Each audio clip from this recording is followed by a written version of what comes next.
talk The Running Man. Sharon, you saw this and you saw this. I think you saw it last week when it was a preview, but the film's actually out now as we Yes, record. it was actually the secret screening. So I turned up at the secret screening thinking it was on a Saturday night, thinking this is going to have to be a bigger budget film because you wouldn't. Why would you ask people to give up their Saturday night if Yep. it isn't going to be a biggie? But I True. wasn't sure which biggie, so I had my hopes, and I also had my please don't be that one, please don't be that one. Fingers Okay, crossed. And give us your hope. What was your hope? I'm going to pause my hope was actually that it was going to be Nuremberg because but I Okay. wasn't aware that that was going to be out so soon afterwards. But Okay. I hoped it was going to be Nuremberg, and because I thought that's quite a big hitter, Yeah. and my fear was that it was going to be Wicked. Just because I haven't seen the first one yet, and I thought I don't want to be. I'd have to get up and leave because I haven't seen the first one. Okay, cool. So when it came up, Running Man, that wasn't even on my radar. I mean, I had even no idea that that was even it was not even out yet. But anyway, Running Man. I think this is the third incarnation of it, based on a Stephen King Mm. novella. He's having a good year this year, isn't he, Stephen King? He's He's having a bit of a run this is on film. the fourth Stephen King adaptation that's being Yeah, released because in cinemas this year. I've seen Life of Chuck and I've seen It's the oh, monkey. In order was the monkey, the life of Chuck, the long walk, and now the Running Man And of yes, course, I we've have. got It Welcome to Derry on Yeah, TV. Yeah. yeah. So he's TV. out there. And I He's think out there's there, another isn't TV one coming up as well. he? Right. He's having a busy old year, isn't he? He He's It's is. the not year going of to Stephen retirement King. quietly. Yeah, so He Running Kid is based on it, but this is a I think they've sort of changed it slightly, but I haven't read the novella or the book, so I don't really know the base of the story. But this is set in a future world where the divide between the have and the have-not is vast, even more vast than now. There's such an unequal society that it's set in America, and they have what's called the new dollar. So basically, the finances have changed completely. The new dollars don't have Washington on them anymore. They've got another president on them. And that sounds like something very serious went on. The world is a different place, but the wealthy are even more wealthy, and the poor are even more poor. So, like one new dollar is like a week's wage for someone at the bottom, whereas someone at the top, they wouldn't eat, they would pay $100 for a sandwich or something. There's yeah. this such a vast divide. And we have our main character, um, who becomes the running man. He has a wife and a baby. They work all hours.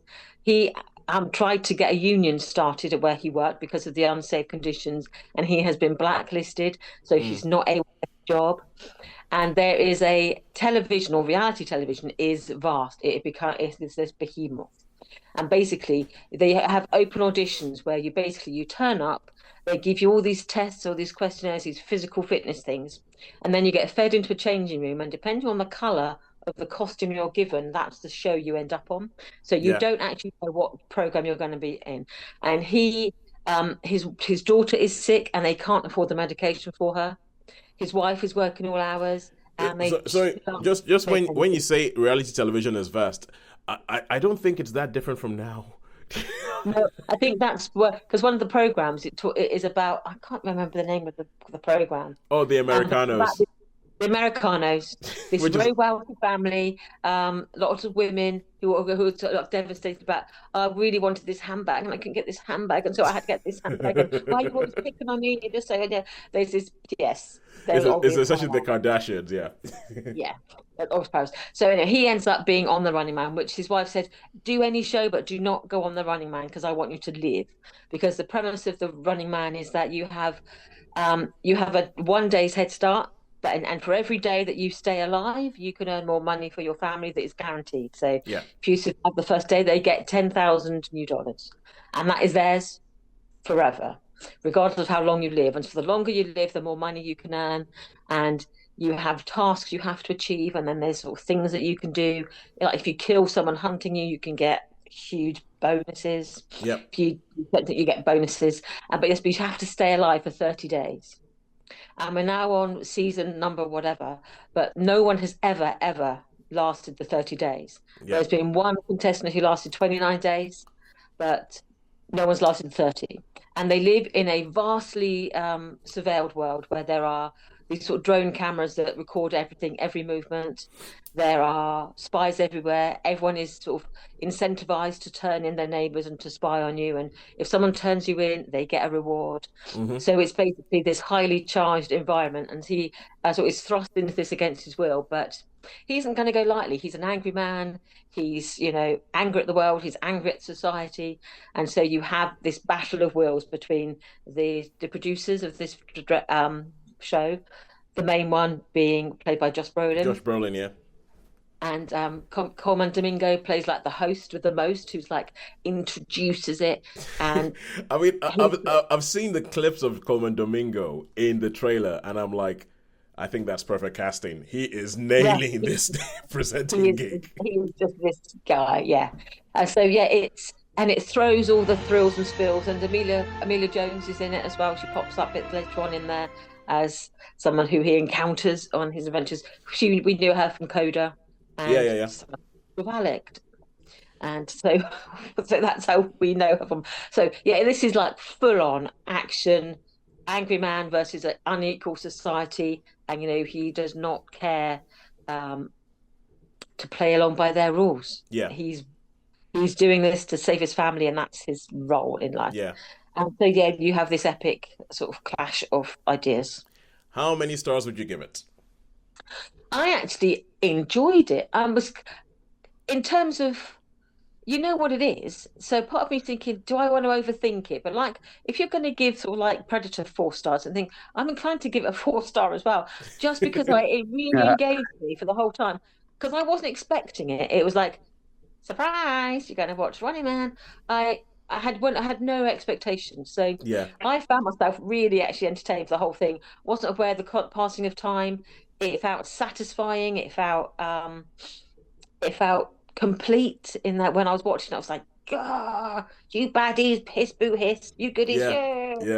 And so I was like a pantomime, but on screen. So for me, I enjoyed it. So for that reason, I'd probably give it a 4.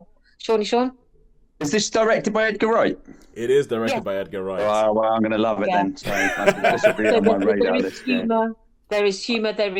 He gets caught in these situations where you think, okay, get out of that one. And then it's novel and intriguing how they do. He sort of escapes each time. A couple of things. Okay, Sean, you say that you love it because it's Edgar Wright. Have you ever watched Scott Pilgrim versus the World? Yes, I have. The guitar. Bing, bing, bing, okay, cool. And you like that one? Okay, cool. Yeah, in that case, I like that one. Yeah. And also, Michael Cera, and he was in Scott Pilgrim, wasn't he? Yeah, Michael Cera's and he's also in this as well. He's also in The Running Man. Yeah. Cool. I don't know for sure, but the trailers make it look like it's a smaller role. But it's Yeah, I would say more of a cameo. Yeah, he was supposed to be the next big thing, wasn't he? He was expected to be the next big thing, but never really. It was Michael Cera. I mean, I think if Scott Pilgrim was it the seven girlfriends? I seem to remember. I mean, it was the seven deadly exes. And he was in like Juno as well, wasn't he? As like the young love interest in Juno. Yeah, I still think that he's got a great career, but like if Scott Pilgrim had been the hit that everybody had expected it to be, he would have been on another level. But so it's a bit like Taylor Kitsch and John Carter. Yeah, but if that had been the hit that everybody expected, and arguably it should have been. But and also the other thing I want to say is like people have said that with this, Stephen King is a prophet because he sort of like predicted what nowadays is, because there's a lot of stuff that he said in the original Running Man that's just essentially life now. And also the Sean, you reviewed a film called Jackpot on Amazon Prime. Yeah. And I think Jackpot essentially is an unofficial remake of The Running Man.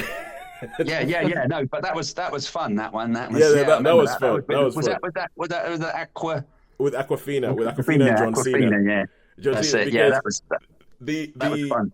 The format of the game show in that is almost identical to the original format of The Running Man in the book, as opposed to the one that was in the Arnold Schwarzenegger movie. But anyway.